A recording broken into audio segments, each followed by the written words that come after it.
Hey everyone, what you're about to see is a conversation I had with composer Bruce Broughton last week. Bruce was kind enough to invite me over to his lovely home in Southern California, where I had the chance to sit down and chat with him about his career in music, his process, and more. A little context, I first met Bruce in early 2020 when he visited the University of North Texas as part of his residency there. I was able to take a lesson with him and continue taking lessons with him even after I graduated. Bruce Broughton is best known for his many scores for film, including Silverado, Tombstone, The Rescuers Down Under, The Presidio, Miracle on 34th Street, Homeward Bound, and Harry and the Hendersons. His television themes include The Orville, Jag, Steven Spielberg's Tiny Toon Adventures, and Dinosaurs. His scores for television range from miniseries to TV movies and countless episodes of TV shows like Dallas, Quincy, Hawaii Five-0, and How the West Was Won. With 24 nominations, Bruce has won a record 10 Emmy Awards. His score to Silverado was Oscar nominated, and his score to Young Sherlock Holmes was nominated for a Grammy. Broughton is also an accomplished concert composer. Many of his works have been performed the world over, included by the Cleveland Orchestra, the Chicago, Seattle, and National Symphonies, the Los Angeles Chamber Orchestra, the Symphonia of London, the London Symphony Orchestra, and the Hollywood Bowl. Broughton is currently a board member of ASCAP, a former governor of the Academy of Television Arts and Sciences, and the Academy of Motion Picture Arts and Sciences, as well as a past president and founding member of the Society of Composers and Lyricists. He has taught composition and orchestration at USC, UCLA, and is currently composer in residence at the University of North Texas. Bruce is a fantastic teacher, a brilliant composer, and a really, really nice guy. My thanks go to him for taking the time to sit down and chat with me. But without further ado, here's my conversation with Bruce Broughton. Well, Bruce, thank you so much for doing that. For doing this, I really appreciate it. It's easy. It's easy. You're in front of all my computer screens, none of which have music on them, which is pretty consistent. That's fine. This shows that I'm very highly technical. No, I mean, you have a couple of screens here. I mean, that's more than I can say for myself. But Well, actually, about a year and a half ago, I bought a new Mac. I'm a Mac guy mostly. This is a Windows, but forget that. Yeah, agreed. So when I bought the new Mac, I thought, do I really need to keep all the samples and all that stuff? And I figured I really wasn't going to be doing much mock-ups. They take me a lot of time, and I mean, I could do them okay, but they were just, and it took up a lot of space in my computer, so I dumped them all. I dumped all my samples. I dumped my I dumped Performer. I mean, I dumped everything, right? Yeah. And all I kept is the music writing software. So I have Sibelius, which I use, and so I write here at the piano. Is the piano in? Can you see that? yeah. So there's the piano. So I write here with pencil, and then I go over there and put it into Sibelius. And that's basically it. So if I need a mock-up, generally I can get it done by somebody else. Yeah. But I don't need them very often. And Sibelius often is good enough to present to somebody. So now it looks more like a dentist, well, a messy dentist's office. Just a messy office. Well, it's interesting because when you write here and then go to the software, is that for both your scoring and your concert works? Yeah, for everything. I find that I've gotten lazy because rather than finish the whole piece here in sketch form, I'll write it piece by piece and then start putting the pieces in there to work things out. And then I get stuck on Sibelius, so I'll do some composition on Sibelius, and that may give me 4 or 5 extra bars, which I then have to transfer somehow. So I end up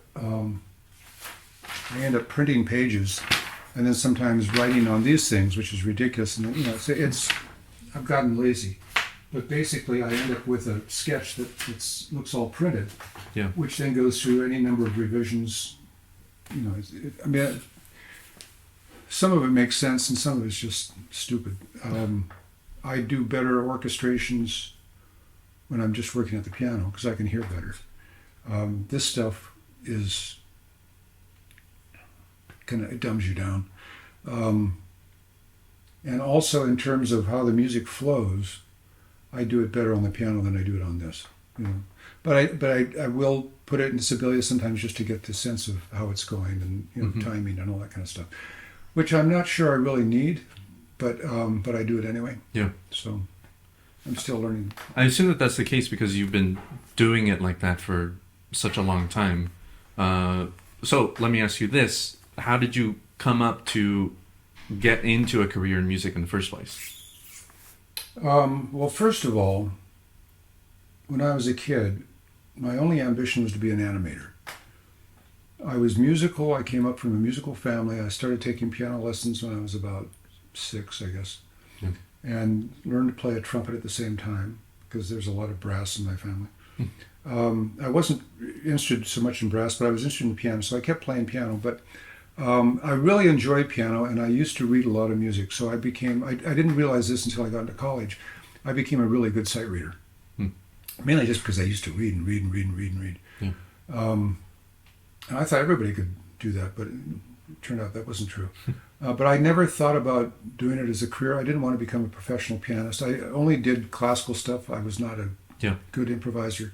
I didn't play jazz. I didn't play in a rock and roll band. I just played whatever I could read, which is still pretty much the truth. And I finally put the animation thing away, although I still had an interest in it. Yeah. And when I got to college, I really didn't have any ambition. You know, I really didn't know what to do. So my first couple of years were sort of bouncing through being an English major and skipping classes and, you know, doing whatever you do. And finally, I realized I had to become serious. So I managed to get into USC, into the music department, and at that point decided I would study composition. Not because I had an overwhelming desire to do it, just because it was the one part of music that interested me that I didn't know well enough. Piano, I had to take piano lessons when I was at school, so I continued doing that, but I could play as well as I wanted to play. So composing, I learned that, or I studied that, because you never learn composing. And when I got out of school, I became a composer. You know, that was what I had. And then the question was, like, you know, when you're in your last year of your bachelor's or the last year of anything, you say, what am I going to do next year? Right. And I asked other people, you know, what are you going to do next year when you graduate? And there were always two answers. One was, well, I'm going to teach, or I'm going to go back and get another degree. Well, I didn't want another degree. Yeah. And I mean, even going to college was sort of a personal, I mean, how I ever did as well as I did, I don't know. It was sort of a personal family thing. Nobody in my family had gone to college. Oh, wow. And my father used to complain about it. So rather than complain to my kids about it, I thought I'd just go to college, get a degree, and, you know, be done with it. So anyway, so I have this degree in music. And it wasn't until one day, around that time when I was graduating, I was driving down La Brea Avenue, remember that? And I was listening to the radio, and I'm like, I don't know, 20 years old, 21. So I'm pretty young, and I'm listening to some music, and I'm bouncing around listening to that. And at this point in the story, I usually say because the music was really good then, you know. And I thought, you know, that's what I'd like to do. I'd like to write music that make people feel like, this music makes me feel really good. Yeah. And it wasn't so much feeling good, it was just feeling anything. I'd like to write music that contacts people. Right. So I thought about that for a few minutes. It was probably a few seconds. And I thought about being a songwriter, and I thought, no, that's too short. That's sort of like 2.5-minute bits. I'd like to write something more of length and involved. And I thought, oh, movies. They do that in movies, you know. So I thought, well, I'll see if I can get into the movies. Now, before that, I really had very little knowledge or understanding of movies. I had a friend in high school who was a movie music nut, and we went to see Spartacus together. And that's where I learned who Alex North was. Yeah. Because of my friend. Not because I was so taken out by the score, it was because of my friend. He was actually listening to the music. Right. So I started listening to Alex North, and then I came on to Jerry Goldsmith, and I learned about Bernard Herrmann. So I learned a couple of these guys, but I wasn't really knowledgeable. But by the time I was in school, I knew who Jerry was, and some of these other guys. So my attempt to get into the movies led me to CBS television, where I worked in the music department for about 10 years. That doesn't exist anymore. Nothing that I did at that time exists any longer, except people. And from that, I learned. I was part of management, so I really learned about the business of it. I learned how to track music, how to use music in films, because my job was basically as a music supervisor to pick music from libraries and put them into our shows that we worked on. We worked on Hawaii Five-O and Gunsmoke and Wild Wild West and all those things from 50, 60 years ago. And Jerry Goldsmith actually had worked in the same department about 10 or 15 years before I had. Oh wow! Same people and all that kind of stuff. But he had worked in radio because that was even more Yeah. So I'm still in television, and everything we were doing was black and white, and everything we were doing was in mono, and it was just very straightforward. I mean, we would hire a composer to do certain episodes, and the composer was hired to write the score and to conduct the score, and then to go home and wait around for another call. That was basically it, Yeah. Whereas today, it's the whole financial structure is different. You're paid to produce the score as well as to write it, and very often composers don't conduct their own scores, and they'll have somebody else for whatever reason. Yeah. But here it was all you were supposed to do the whole thing. Mm-hmm. So I learned about the business, and then when I was there, I started composing. And when I finally decided that I was really the world's worst manager and had no interest in the business part of it, I became a composer. And that's when I became a composer. Yeah. So because I was the new kid on the block, I got really hot all of a sudden. And I was looking to do 10 episodes the first year because I was told by a friend that I could make a living doing that. And I got 30 instead. Wow. Actually, I think I got 36. And I mean, I did really well that first season. Yeah. So I stayed in television for a long time, which I liked because it was very fast. And also, everything we were doing at that time was acoustical. We didn't have synthesizers. I mean, all this stuff that's in this, half the stuff in this room, not only was it not invented yet, it wasn't even thought of, right. The whole thing of recording orchestras synthetically wasn't there quite yet. I mean, we had Moog synthesizers where you had to create your own tunes and all that, your sounds and all that stuff. Yep. But it wasn't practical for what we were doing. So we would work with orchestras, and the orchestras were generally around 20, 21 people. So I decided when I was working on these series, like I worked on Quincy for about 4 years. I did a lot of Dallas, and Dallas was interesting because every episode was about the same. It's just a soap opera, They always have the same people doing terrible things to each other. So what I decided to do was, rather than use the same orchestra every week, I would change my orchestration regardless of what show I was working on. That way, I would never repeat myself, and I would also learn a lot about orchestration. So it worked, And I've made my mistakes, but when you're doing that kind of work, when you make a mistake in your orchestration or your voicing or your timing or something like that, you have to fix it right then because the clock is running. You don't get a chance to go home and rethink about it and get inspired and all that stuff. Yeah. You just fix it. So I became a good orchestrator. My television work started to get into bigger projects. I did miniseries and all that stuff. And then finally I got into movies. Silverado was the first big movie I did. And by that time I had sort of done my apprenticeship, But I continued staying in television because I liked television. It was fast and no one hassled you. Nobody sits there and looks at you like. In the movies, there's a lot of money at stake in general, so people are always in your way, questioning this, questioning that, asking about this, which is okay. And then you learn also, as a composer, because you're writing for demand, you're learning to take your technique and be very specific with it. Not only are you trying to become sad or happy or blah, blah, blah, blah, you're trying to become that for a specific person, usually the director, or in television, it's the producer. So if they don't think it's sad, if they're not crying, if they're not laughing, you do it again. And I have stories about both those things, when the guy didn't cry and when he didn't laugh and what we did to solve that problem, You're constantly doing, particularly in television, you're constantly doing new themes, new styles. You're working on a show that maybe has an Asian background, or you're working on a style that's maybe medieval, or it's a style it's a cop show, or it's a romantic rom-com or something. So you're writing all these styles, keeping up, and the styles in the meantime, in the outer world, are starting to change. So what's really hip one year, 5 years later, is pretty stale. Yeah. So the disco that I wrote I did one episode of Chips. The disco I did for that wouldn't fit anything I would be doing today, Right. But it was pretty good at the time, And which is another thing too. Even though I didn't have a commercial background, when I was at CBS, we used to hire a lot of composers because we were doing movies at that time. We hired all the top guys. We hired John Williams, Jerry Goldsmith, Larry Rosenthal,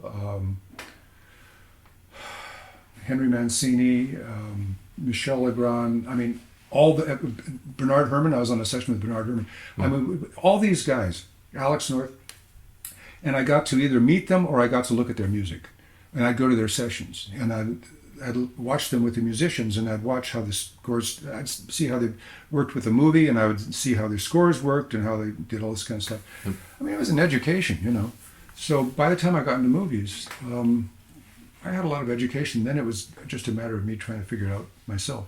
And along that, particularly when I was doing television, because the television season was pretty severe in that it generally began around September and went until April. And then you had time off during the summer. Yep. During the summer, I would write other music. People would ask me for a piece for the string quartet or the flute trio or something like that. So I would write this kind of music. And so that was my career in a nutshell. My animation thing came back when I got to, when I was asked to do a feature for Disney, The Rescuers Down Under.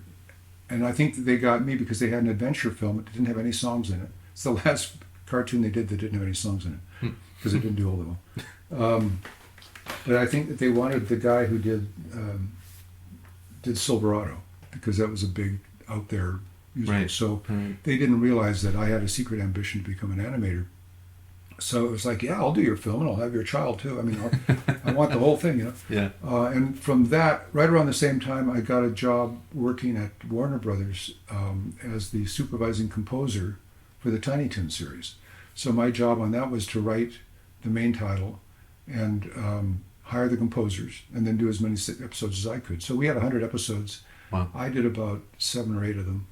And I had about 25, 26 composers, several of whom were really good. We were trying to write in the Carl Stalling style.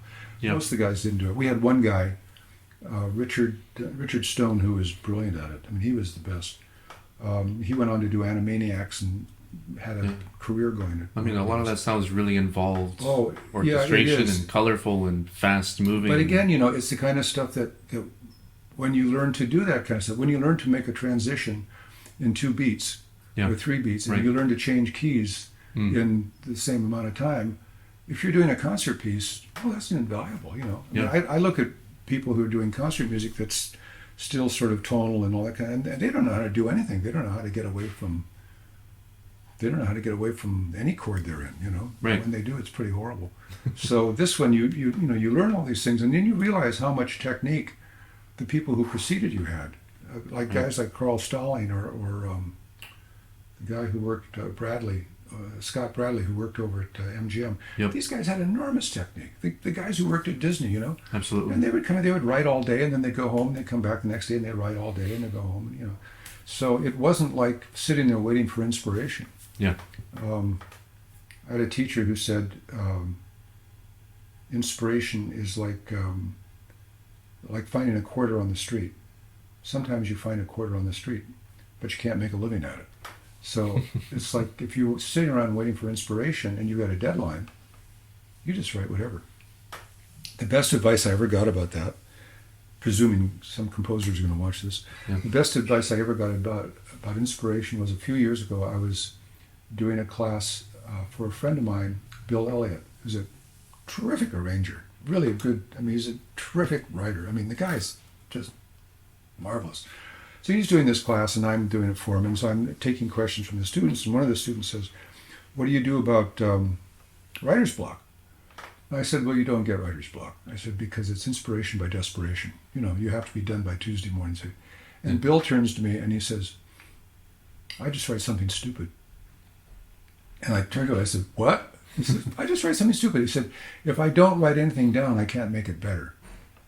So I just write anything, right. and then I can improve it. And I thought, wow, that's really brilliant, So that's sort of, that's sort of how you get inspiration. You just write something. Sometimes you get a great idea, like the quarter on the street. Sometimes you get a great idea. Yeah. Sometimes you get a really great idea, and then you hope you got the chops to be able to bring it off, Right. But just to sit down and write something good, you should be able to do that. So this commercial writing, also writing for demand, writing for people who turn their lack of musical knowledge into something which is perceived emotionally, fulfills all the demands of my calling on La Brea Avenue, So I can reach people who do that. And then, you hear from people years later, which is kind of nice. I heard from somebody the other day, somebody sent me an email,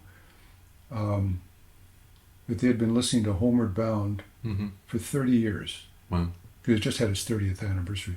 Mm-hmm. And how much they loved the score and how much it meant to them and how upbeat it was and all that kind of stuff. And I'm thinking, for 30 years you've been listening to this and you write me now, which is kind of amazing. I mean, but it's, I get letters like that from people who just been listening to something for years and years and years and finally thought, oh, what the heck, I'm just going to write the guy. Yeah. That's great. So I don't think I would get that if I were writing piano sonatas for a living. But you never know. Right. Yeah. I wouldn't mind writing Beethoven a few notes.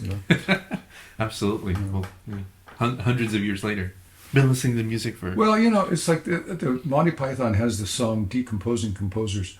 Yes. But there is something to it in that. Well, not so much the decomposing part, but my feeling is that composers, I think all artistic people, whether they're dancers, painters, writers, any artistic pursuit, whatever it is, architects, all stuff, they basically write from their metabolism.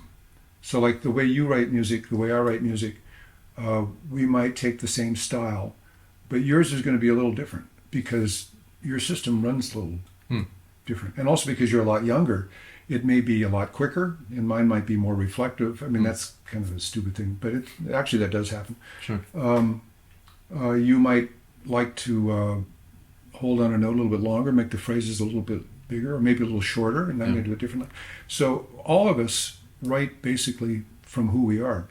So when you're listening to Beethoven, the decomposing composer, you're actually listening to Beethoven. I mean, you're actually listening to the guy who lived.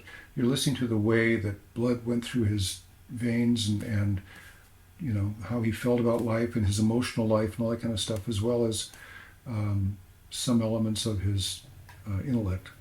Particularly when you get to a guy like Bach, you just have to stand in awe of a guy like that. Of course. And there's some really dull composers who you're just really glad you'll never meet. So. Well, do you think you can still detect something like that in a person's music if it's commercial? Or do you feel someone can separate themselves from what they write, or is it always intrinsically connected? No, I think it's always connected, but when it's commercial, you're putting on a suit. It's like an actor. Right. Who's the actor? Now, there are some actors like John Wayne. Mm-hmm.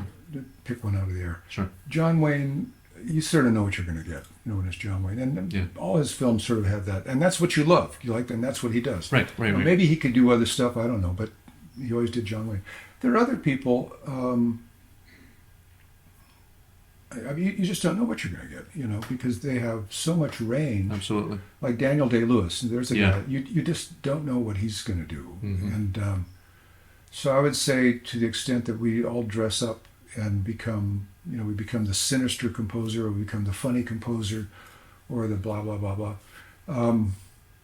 Sometimes it does not work in our behalf. Like, I can tell you a guy I didn't work for, although he was terrific, was Henry Mancini, because Henry got stuck with the Pink Panther image. Yeah. And he was a really fine, well, for one thing, he was a great songwriter. He wrote great melodies. Definitely. I don't think that ever hurt him. But maybe the sweet melodies did. I'm not sure. And the fact that he did the Pink Panther stuff, all those comedies, as he got older, it was harder and harder and harder to get a dramatic film. He was a really good dramatic composer. People don't realize he'd started writing movies for Universal Films when they were under Joseph Gershenson. So it was like everybody, they might have a 10-reel picture and they might have 10 composers working on it. Everybody's doing 10 minutes of the film. They're handing the theme around, and so he got that and somebody else got it, and there's no credit on it, but on the cue sheet you would see that was done by Henry Mancini. He did films like, I think he did Tarantula, the thing from like 1950s, one of these atomic, right. things. Monster movies. And so he was a really skilled guy, but he was known for that, and then he got kind of, like I got known as being the big orchestra guy.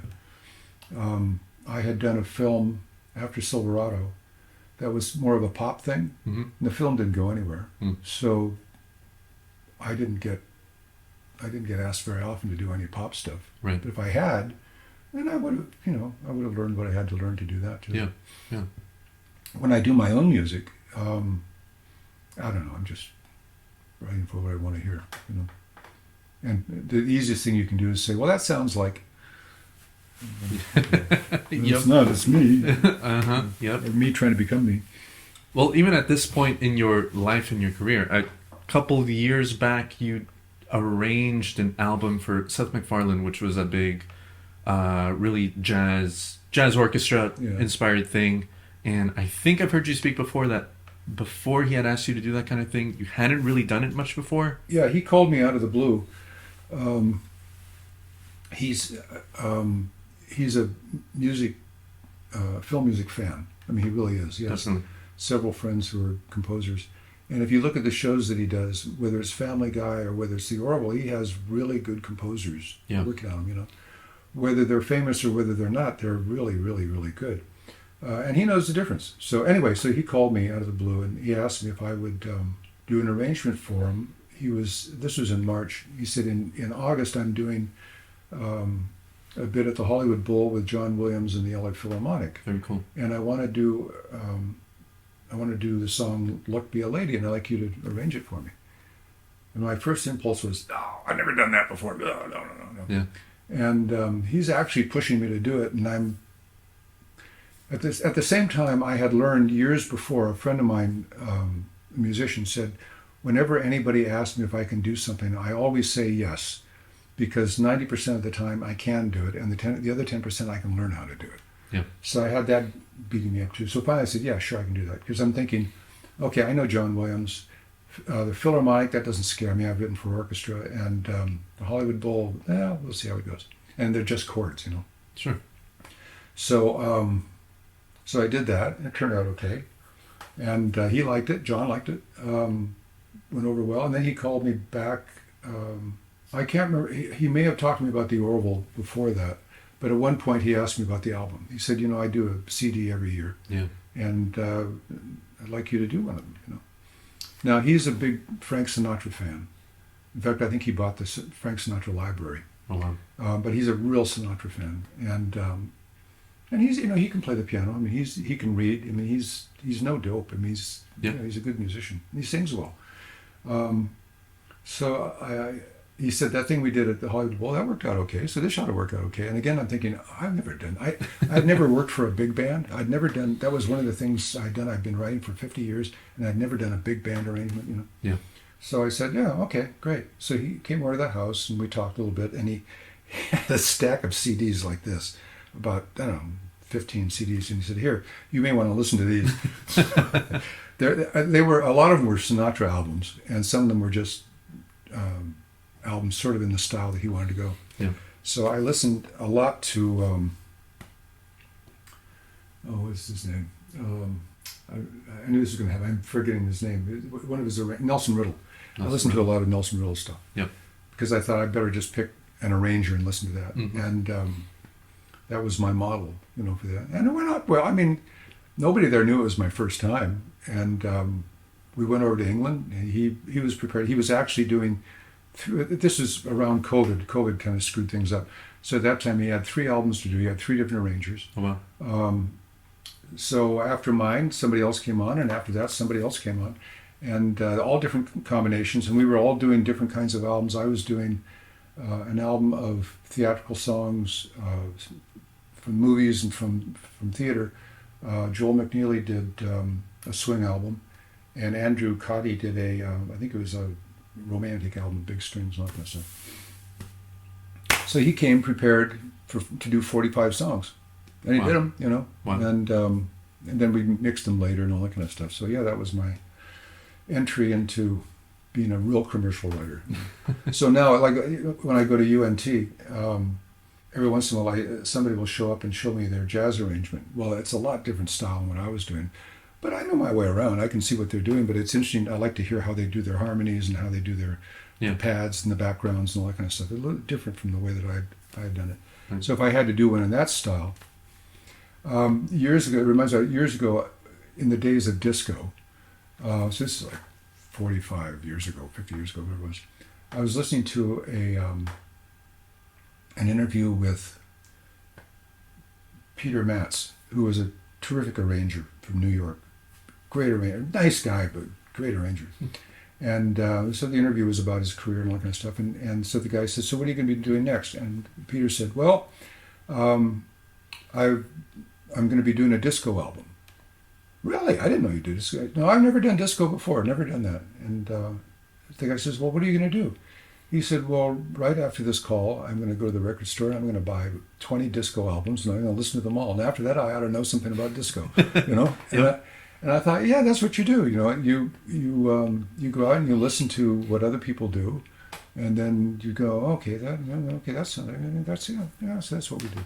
Yeah. So, how did you get into education then? Because I think you started teaching at USC or doing lectures at USC and UCLA. Yeah. Well, I helped start the film scoring program at USC. Oh wow! Years and years and years and years and years ago. Cool.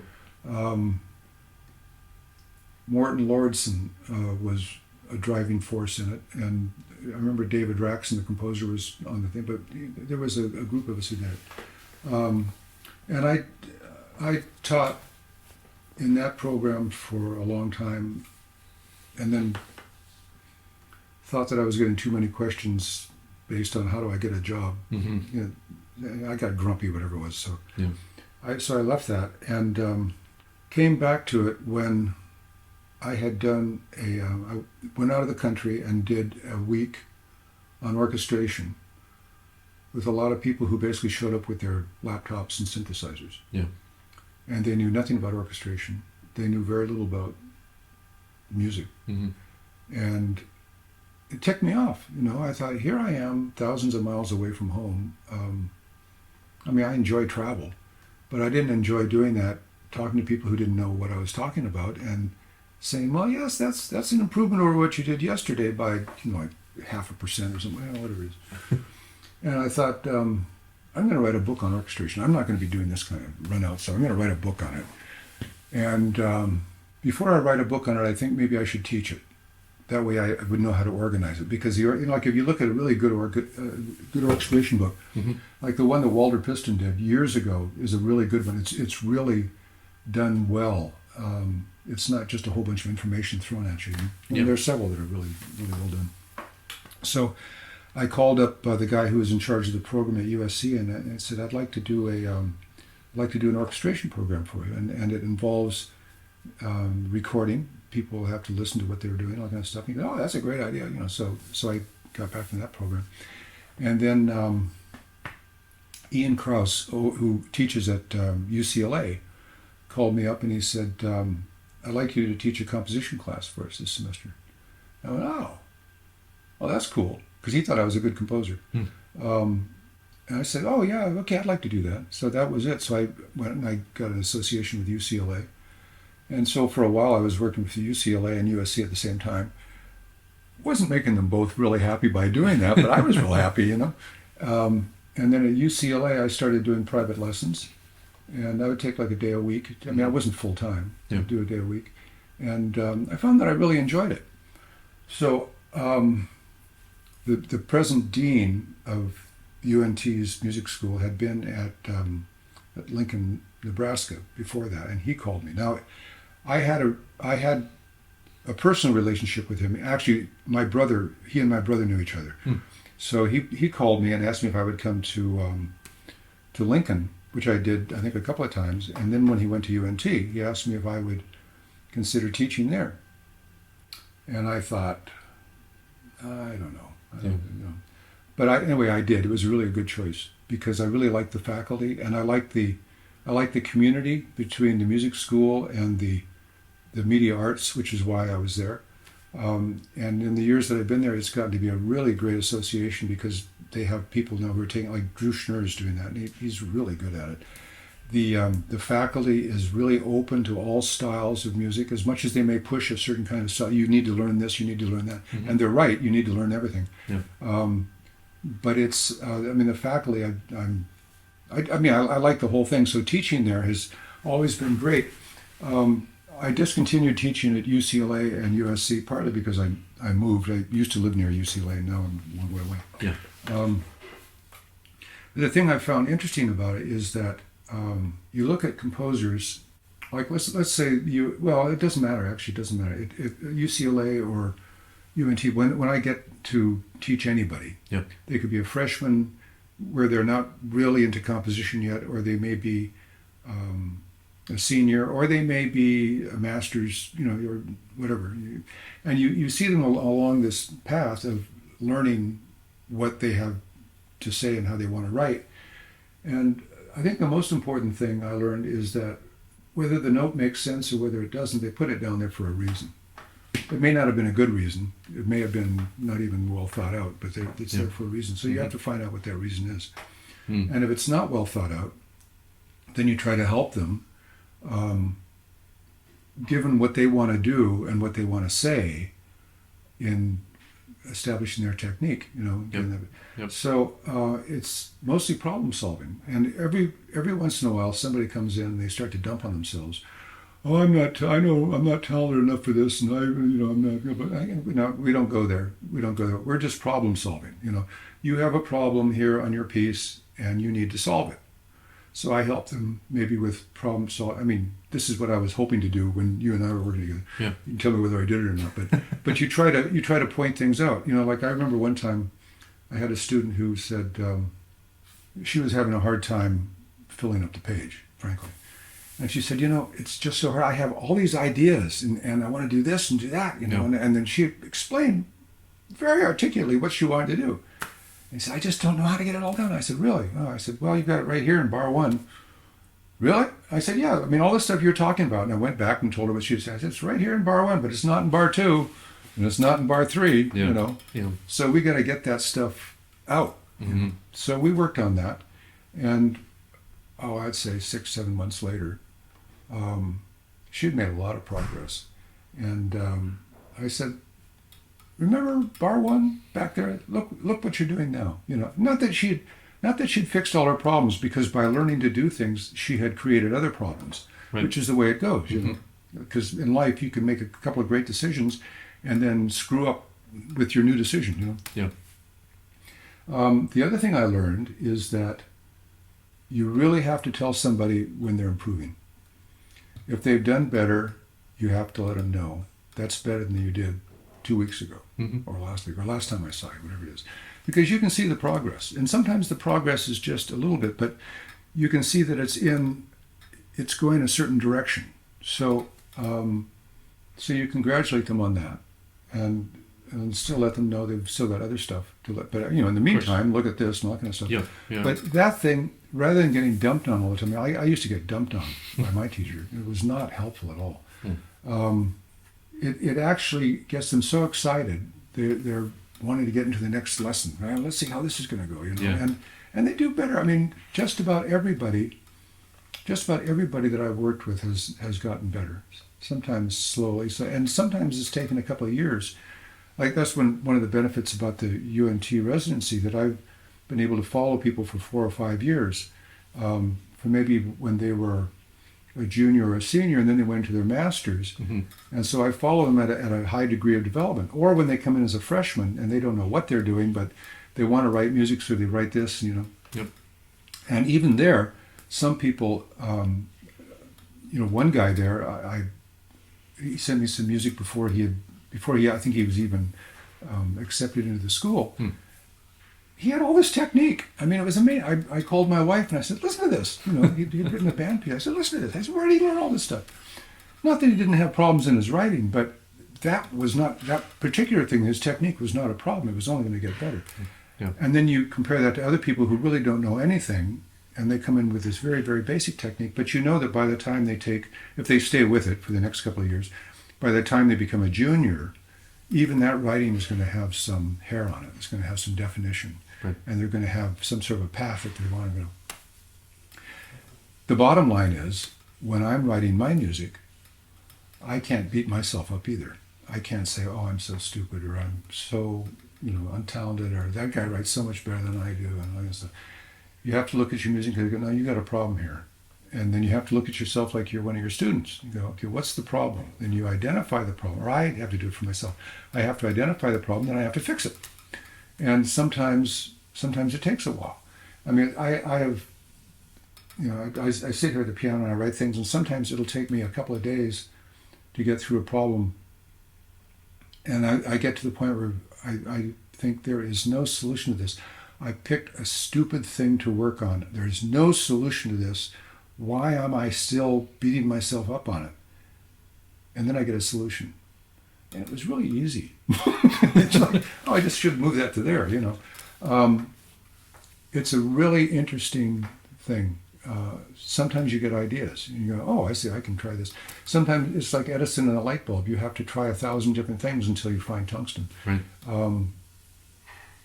And then you look at other guys, like up there I have in my bookshelf, I have a facsimile copy of Beethoven's score to the Ninth Symphony.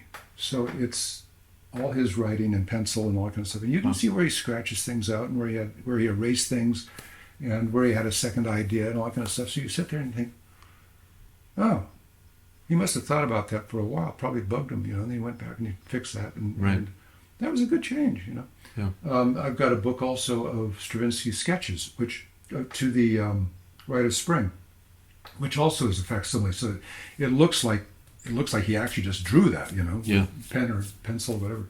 And there it's a little bit different because he's coming up with his incipient ideas. This is the first way this became. So you look at it and go, oh, that looks sort of familiar, and then you realize that's the beginning of this theme that he uses over here, Yeah. So you get a chance to see how things came out in a raw form.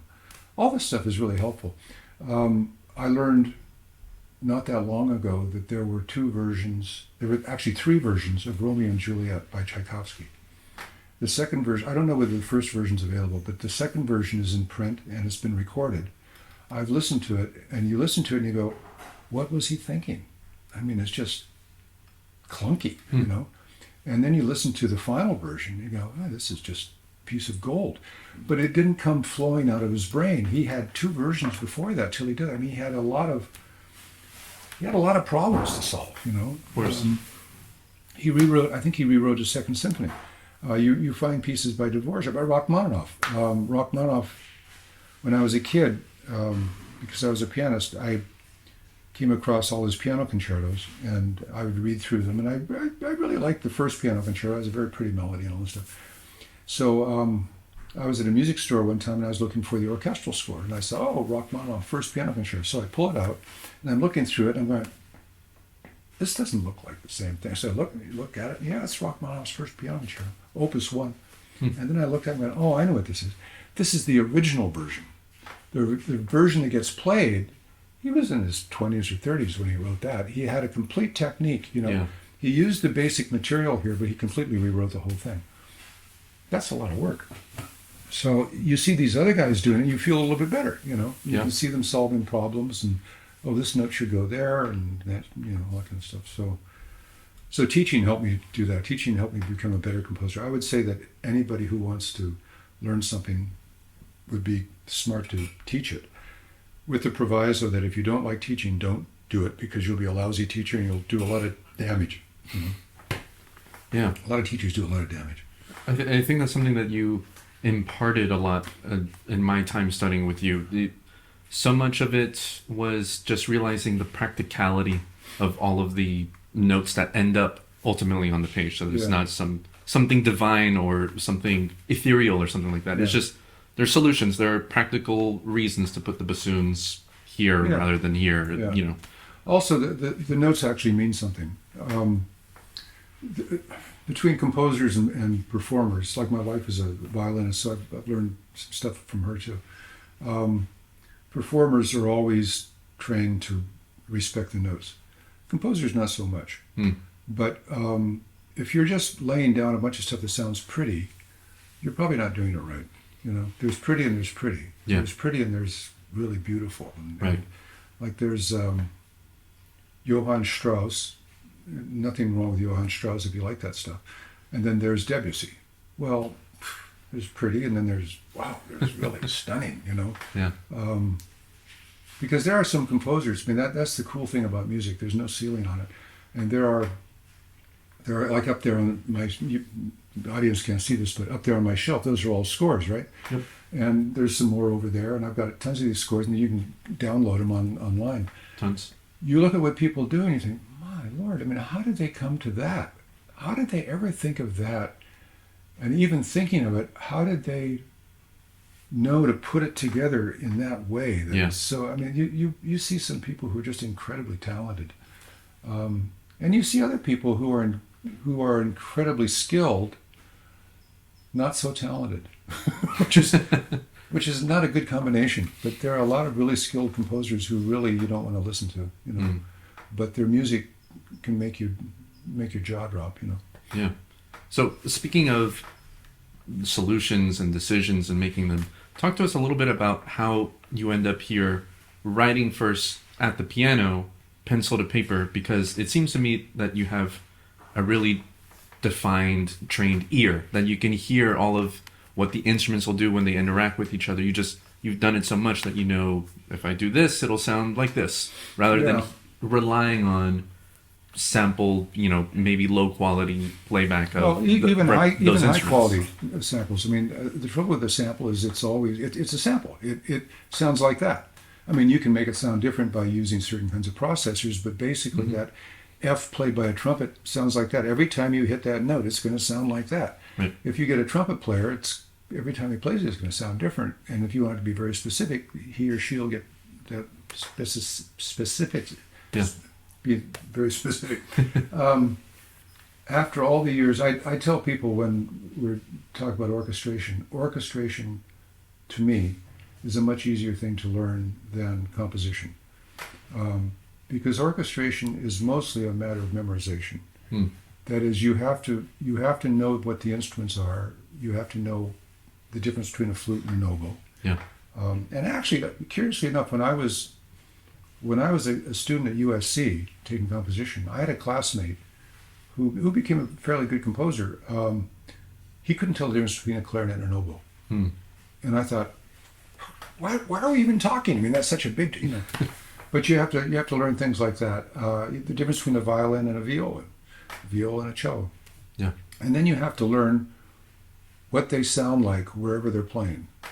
Like a big mistake that's made. We've probably talked about this too, because I always do this. I was at a friend's house the other day, and he was working on a score. He's a good composer. He's a really good composer, and so he had the whole thing done in Sibelius, and this whole orchestra thing, you know, massive notes. And I looked at the piccolo part, and I'm thinking, you're never going to hear that. It's too low, you know. I didn't say anything to him. I've been thinking since then, maybe I should say something to him, but I thought, no, I'll tell him later. But things like that, you look at it and you go, oh no, that's too low, because in that range, the piccolo doesn't have very much volume. It's just a little flute, you know. Yeah. They think, well, but it sounds an octave higher. And you go, no, but it sounds an octave higher, but it's soft, because that's where you hear it. Right. And you have to learn those kinds of things, you know. If you put 5 brass players together, like if you do a brass quintet, the horn's the weakest guy in the combination, but in a quintet you don't notice it because there isn't a lot of mass buildup, so the horn can hold its own. If you do a whole brass ensemble, now you have to balance things because you have so many different things. So all those are the kinds of things that you have to learn. Yeah. You learn that by listening and listening and listening, by asking questions, by writing pieces for people and then listening to what you did and why didn't that come off, or Yeah. Like years ago, I when I was working at CBS, the guy who ran the department was the guy, Mort Stevens, who wrote the Hawaii Five-O theme. He had been a former clarinet player and turned arranger and then got into television. Yeah. So he wrote a score for the TV movie that was all strings and clarinet. Well, clarinet was his instrument, you know. Yep. And he had a great clarinetist. There was a guy who was just spectacular. And this was a stunning score. I mean, it was just really stunning. But the thing that was really a killer was the way the clarinet worked. I mean, every note the clarinet landed on was like gold, you know. And it was one of these do da da da do da. I mean, it wasn't like a do do do do do do do. It was like one of these really hard things. It was a very hard clarinet part. It sounded great. And I thought, oh, I'm going to do that. I'm going to try that out. So finally, on a TV show or something, I got something very similar, and I did the same thing. It sounded like crap because I hadn't studied the clarinet. I didn't know where the good notes were, and the good notes being the notes that needed to sound a certain way in the context that I was using them. You know, so I had to study the clarinet. I've done that with all the instruments. You know, you write a piece and you go, oh, that was a bad idea. Yeah. You know? Or you overhear people. Like I remember one time talking to a cellist who had played he had premiered a concerto by a friend of mine who was a really good composer. And he was complaining about how the composer, my friend, didn't really pay that much attention to the cello and all the instruments that sounded like it. Like he said, the oboe. And when you're playing the cello up high and you're playing it against an oboe, one's going to kill the other. You know, you think about it and go, oh, yeah, I never thought about that. Well, obviously my friend never thought about it either. So all those things, it's just memory, and listening to things constantly. You're listening. I mean, this morning I was listening to something in Prokofiev, and I thought, oh, I don't know this piece. It's not a great piece, but man, it's sure orchestrated well. I got to get this score. I got to look at this. You know, I got to look it up. So I look up things all the time. Yeah. Okay, that's a long, like all of this is tedious explanations, but when I sit down at the piano, I do this with classes. I say, okay, here's a note. That's what it sounds like on the piano. It's a D above middle C. That note is playable by every instrument in the orchestra except for the piccolo. It's an octave too low for the piccolo. Yeah. So the question is to the class. That's what it sounds like on the piano. What does it sound like on the contrabass? Now, that can be played two ways. It can be played either as a hard note or it can be played as a harmonic. What's the difference when he plays it as a solid note? Yeah. Okay. What does it sound like on a violin? It's an open string on the violin. Mm-hmm. So what does that sound like? What does it sound like when it's played on the G string and it's fingered? Different sound. Yeah. What does it sound like on a trumpet? On a flute? On a bassoon? On a clarinet? Okay. So you go through all these things and, you know, you kind of get the sound in your head. Yeah. So, okay, so we've got that. Now, what does it sound like this? On a trumpet. Okay. Okay. What does that sound like on a flute? Not like that. Mm-hmm. Yeah. Sounds pretty rough, you know. Definitely. What does it sound like on a marimba? You know, or anything, you know, an alto, singer, tenor. What is that? You know, it's just a D above middle C. So that note on the piano is just pretty neutral. Yeah. But pretty soon your imagination, like I'm sure you're doing this as I'm asking the question. Definitely. Your imagination goes through, oh, I see. Oh, mm-hmm. Actually, I don't know. I'll have to look that one up. You know, Yeah. Those are the things you need to know. If you want to do an orchestration as good as that Prokofiev one, or Stravinsky or Ravel or these guys, they knew all that stuff, you know? Yeah. And you sort of learn. So particularly when I was doing movies, I would write a sketch that was very complete, and then I would give it to an orchestrator to fill out on a larger score so the copyist could take it out. But they didn't really have to do any orchestration because I'd already figured it out. And finally, my copyist said, you know, we can just orchestrate out, we can just copy off your sketch because it's got everything in it. So when I used to sit there and write, my sketch and my final score were exactly the same piece of music, you know. I see. And I would sit there and I would think about what I was trying to hear. And, you know, I'm sitting at the piano and I'm playing a third lower, a third higher, trying to figure out on the clarinet, is that going to get, you know, is that going to sound like we're, you know, Yeah. okay, and instead I'm going to put this on flutes. Or, you know, oh no, I'm thinking I'm going to, you know, you go through all these things based upon something that's very bland on the piano, and your imagination. and you get closer and closer and closer and closer. So you get to the point where there aren't a lot of surprises when you get to the orchestra because you figure it. Now sometimes you get surprises. Yeah. So then if you do that on your keyboard, on your electronic keyboard, the piano doesn't sound like that. It sounds sort of like that because you say, oh, that's a piano sample. Mm-hmm. But when it gets to the nitty gritty of, or that's really hard to hear on a sampler. Mm. You know? And sometimes you want it. So if you've got a chord like that, and you're orchestrating it, you've got to balance it really well. Your sampler's not going to help you a lot because on the sample, flutes are equal to trumpets, Right. clarinets are equal to bassoons, whatever, you know. On the piano, they're pretty equal too, but in the orchestra, if this were two trumpets and this was another trumpet, and if this were two trumpets and this were a flute, or if it were a piccolo, it wouldn't even show up because that note's not on the piccolo. Right. You know, or a violin, and so you'd say, oh, I have to be really careful. Then you look at guys like Stravinsky, who's a really terrific orchestrator, and particularly in his later works, when he's doing orchestration, he puts instruments together, you think, wow, I would never think about doing that. And you listen to it and go, what a cool idea. Yeah. But it's definitely something that's a specific taste, you know. I mean, it comes out as a specific kind of thing. So you watch how guys like that who really know about balance, like his, what is the octet, his wind octet. Man, there are a lot of traps in that sucker, but it really is really well put together. So everybody is heard and nobody kills anybody else. You know? Yeah. I mean, that's real skill. Some of the guys are really good at that. Other guys not so hot, but you look at everybody for what they can do. But on the piano, you just learn to identify the instrument and you have to do it by your imagination. Like one time I was doing a Dallas. As I said earlier, I used to every episode I would change the combination. So this one Dallas, I don't know why I did it. I guess just because I was bored.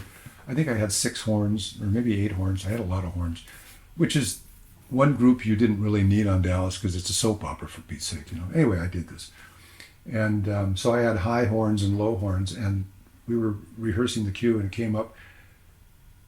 There was a real bad note in it.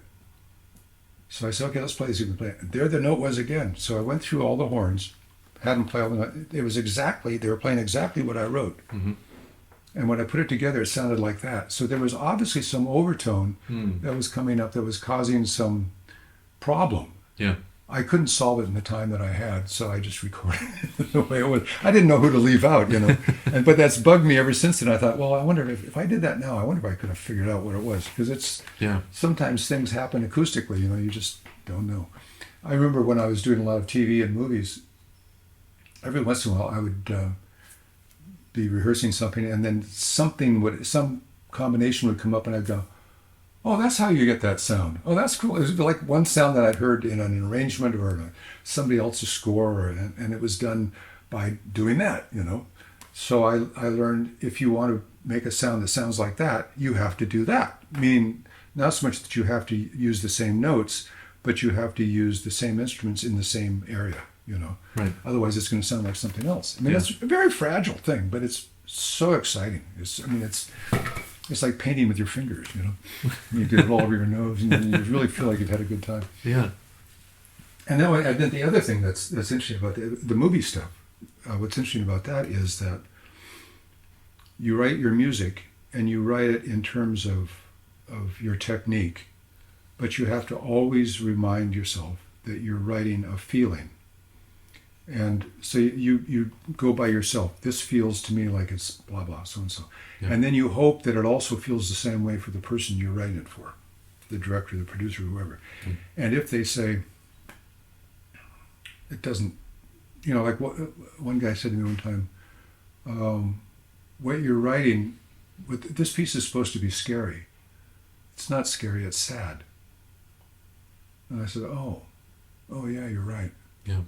So I had to rewrite it. You know, there was no way I was going to be able to fix that on the stand. But the difference between scary and sad, you know, they're both S words, but it's a different feeling. And so I'm using the same orchestra to correct it, but I'm writing it in a different way so that it ends up sending another emotional message. And it wasn't that scary was bad, it's just he didn't want it. He wanted sad. Yeah. Or no, it was sad he didn't want it. Right. He wanted the scary. So that's another thing you learn. So I mean, music's just this greatest thing. Still, I mean, I couldn't get through a day without listening to it. And then, I've started going to concerts again. So I'm listening to music that's unfamiliar to me. I'm trying to go to contemporary concerts where I really don't know what I'm going to be hearing. And sometimes, it's harder than other times. And other times you listen to it and you think, wow, I don't think it was a cool piece, but it had some cool stuff in it. And so you think about, no, really. I mean, you think, oh, that's really cool. It's like having a salad. I don't think I like that salad, but there was something in it that was really kind of neat, Yes. And then you want to find out what that was, and that gets you going into something else. It's just all a matter of choices. It's always choices, thinking, choosing, and then reaching a little higher. Like, you're writing things, this happens to me, you're writing things, you go, well, that's boring. And you look at it, okay, now that's a problem. What am I going to do to make this sucker, stand up? Yeah. Happens to me all the time. Yeah, well, I mean, it happens to a lot of us. I was thinking about this the other day. One of the Bach sons was saying about his dad that when his dad gave his dad being, the great J.S. Bach, Yes. When he'd give lessons, like when he'd give keyboard lessons, he'd scribble something out before the student showed up and then have the student play it. And after the student left, later, he said my dad would go back and he'd put the music into it. And you're thinking, wow, what was that like? What's the difference between the scribble? Could you tell that it was done by a master? And what did he add to put the music in it, Right. And how much music did he put into it? Yeah. It's cool. And then that's when it goes back to the other question about people's personalities, Do they have that much music in them? Can they say that? I mean, there are some people who are technically not, you see this in the movies a lot, who are not technically skilled musically, but they're emotionally plugged in. Yeah. And they know how to make a picture work. I mean, I see lots of scores where musically I don't think I'd want to listen to it. But you hear that music with that film, you go, that's a really good score. I can think of several guys. I could mention their names, but I won't. But they're guys who I admire, and I can go up to them and say, wow, I watched your movie. That was a really cool score, Yeah. And it's not like what else have you written? I'd like to hear your whole work. Not like that. No, but I really like that movie. So, I know exactly yeah. what you mean. I think it happens to all of us. And I guess it happens when people come up, they say, oh, I really like that score. You go, don't push it. I was wondering how you put together a sketch. Is it like you have all of the same instruments on one staff? Is it just 4 staves that you're working with at a time? How do you deconstruct your ideas and put them concisely onto a page? Well, okay, so on Sibelius, I can make my own paper, right? So I buy reams of this stuff, of just plain paper. Yeah. And I make a sketch based upon what I'm going to be writing. Now, I don't have a copy of it with me, but if I were doing a movie score or a TV score, something like that, I have a certain template that I make where I have 3 lines given to the woodwinds. It used to be 2 lines, but I finally made it to 3 lines for woodwinds, 3 lines for brass, 4 lines for harps, singers, percussion, whatever else. Not percussion, guitars, rhythm, and then 3 lines for strings, and then a couple of lines for percussion. Yeah. So I do a sketch that way. So the sketch being, it's really a short score. It's not really a sketch. I've never really learned to sketch. But there's a piece I'm trying to improve, and so I decided I would sketch that. So I made this paper, which is, I don't know, a dozen lines like that. Yeah. And I just write on it. So if I need a 2-line or 4-stave combination, I just put it in there. Right. And I find myself, like this is my first idea, whatever I was doing. And these are variations on this. So this arrow means that you read this version, and then you go down and you read that version, and then you come back up and you read that version, because I stuck these 2 bars into that. Yeah. This is, going back. These 2 things over here come from a completely different part of the piece. You see that in this Stravinsky book too, you just see him scribbling down ideas. Yeah. Sometimes if I have to work out a voicing, or have to work out a counterpoint or something like that, I'll do it on one of these things. Right. This is for a piece that I'm writing for choir and for band, and so I had done a piece recently for band in which I didn't really properly sketch it, and I was going too quickly back to Sibelius, so I found out I was composing on Sibelius, and the orchestration got a little wonky. So, which is, because I was getting lazy.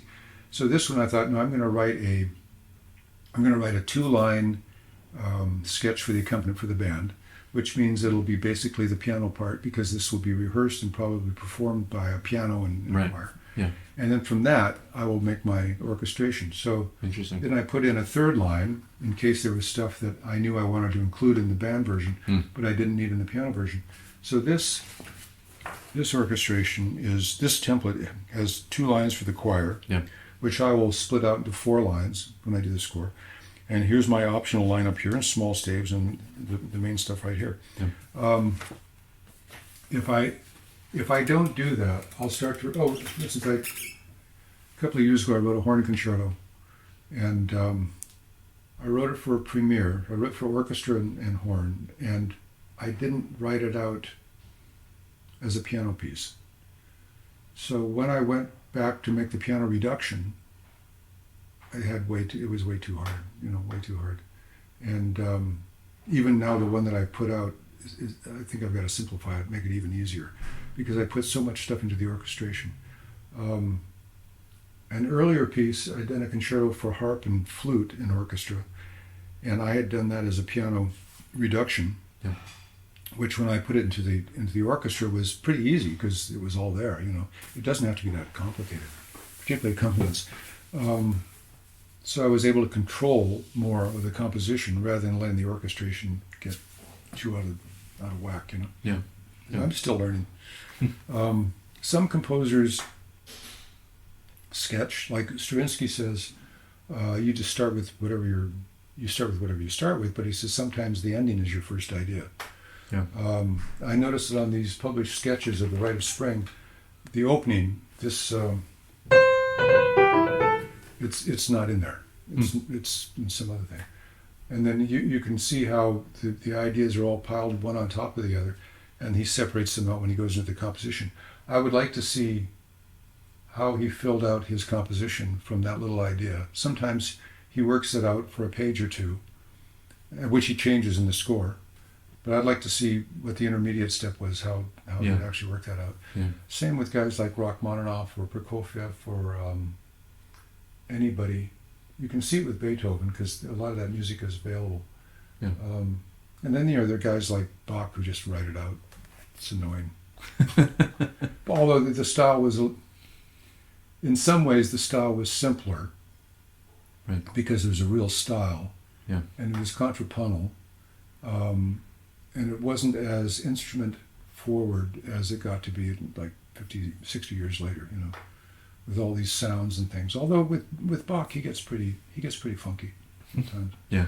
I'm still trying to find the way to do it, And I've made mistakes on throwing pieces together too fast and just realizing that when I come to the double bar, it doesn't work. It's just I had one of those recently, and I'm rewriting it. That's what one of these things. I'm rewriting it because what came back from I actually gave it to the group who was supposed to play it, and what came back was that it was too concert-like.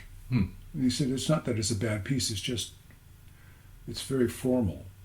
And I thought, oh, that's interesting. That's how it sounds. What it really is just fragmented and messed up. And not very well planned out. So now I'm going back and I'm being more careful about that kind of stuff. See, it's a problem, right? Yeah. So now I've got this big piece that basically doesn't work, and I knew it didn't work even when I sent it off, but I thought, maybe, So now I've got it back, and I play through it and I go, okay, it's good up until there. This makes no sense, or this is a good spot, but it doesn't belong in this piece, or it doesn't belong in this piece there. Right. So if I use it, I'm going to put that aside. This is a good idea. I can use this maybe somewhere else. This stuff will never see the light of day. You know, Yeah. it's that kind of stuff. You're just tearing it apart and you're redoing it. You know, Tchaikovsky's Third Reich. You know, Makes a lot of sense. so I do. I think my orchestrations were better when I didn't use electronics.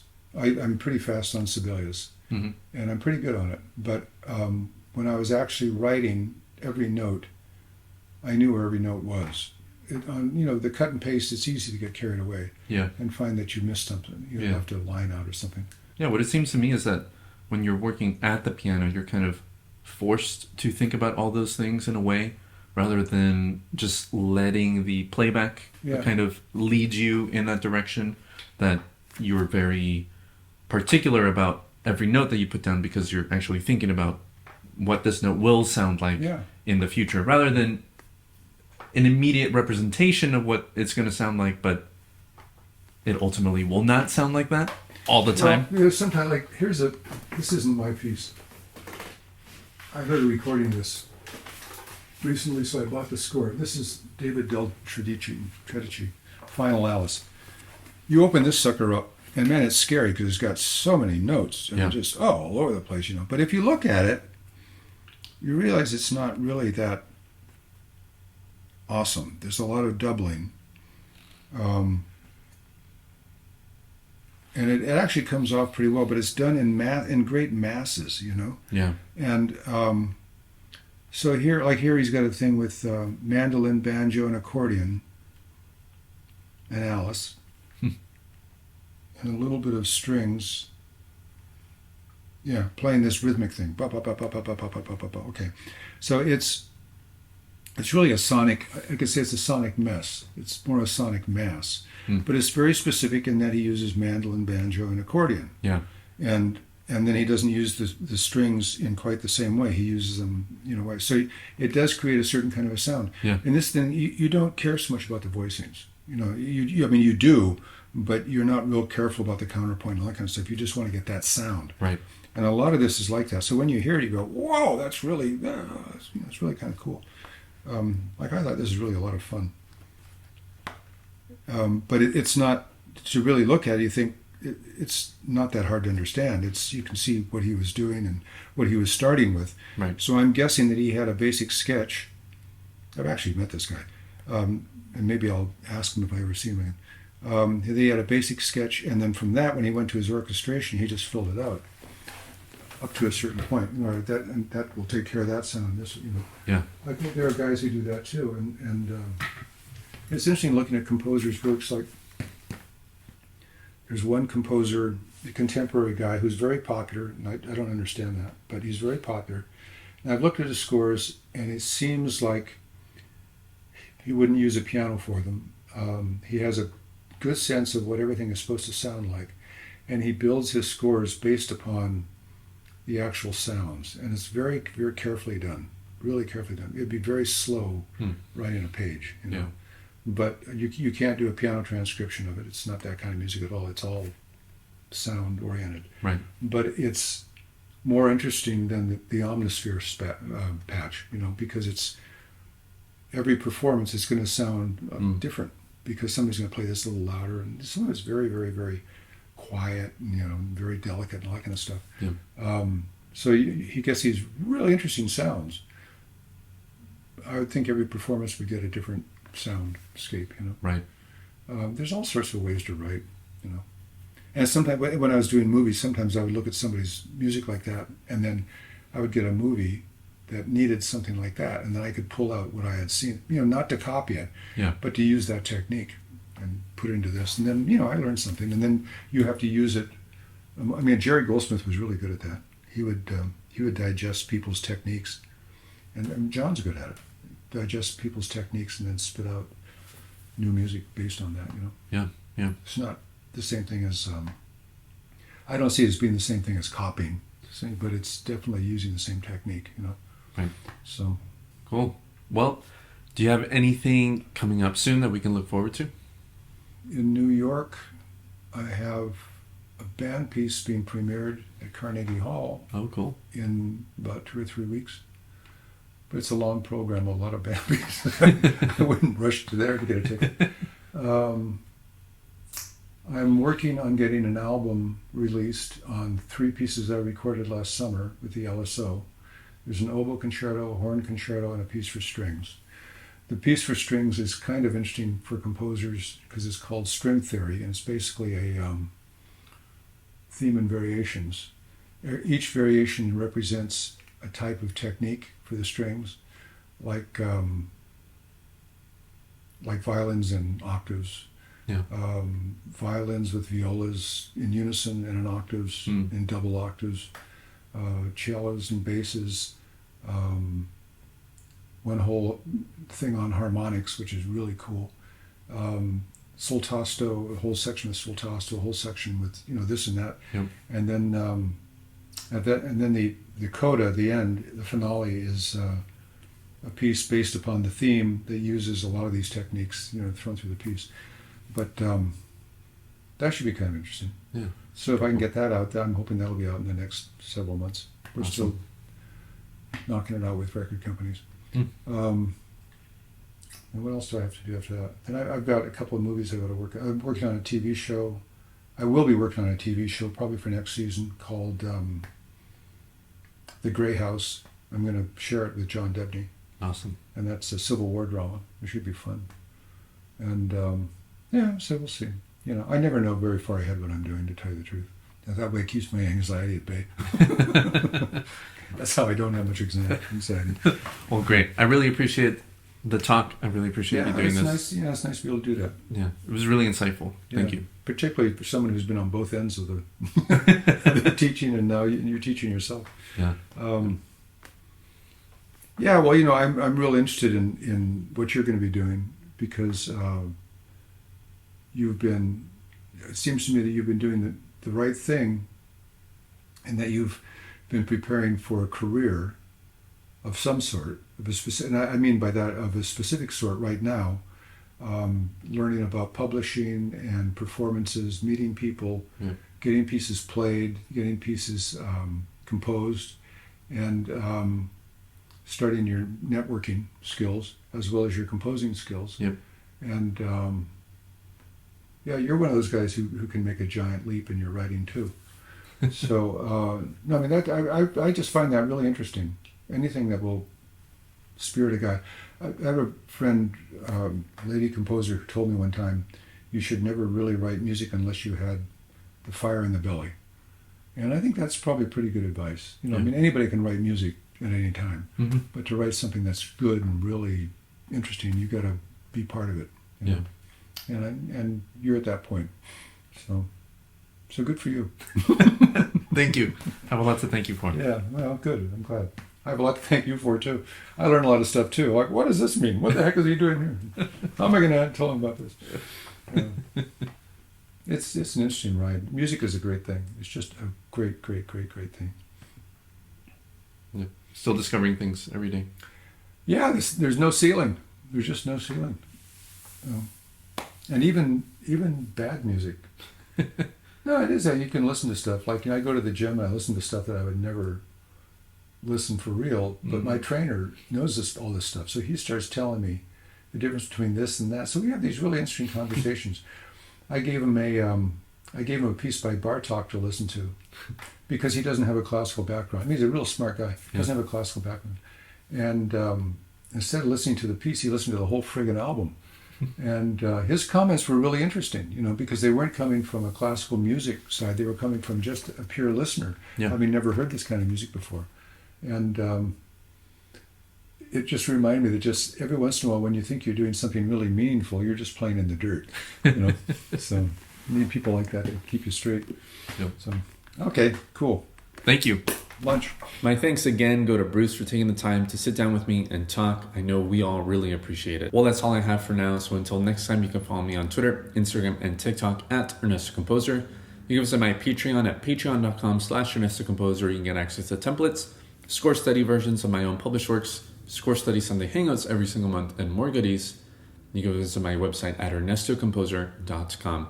Thanks so very much for watching. And as always, take care.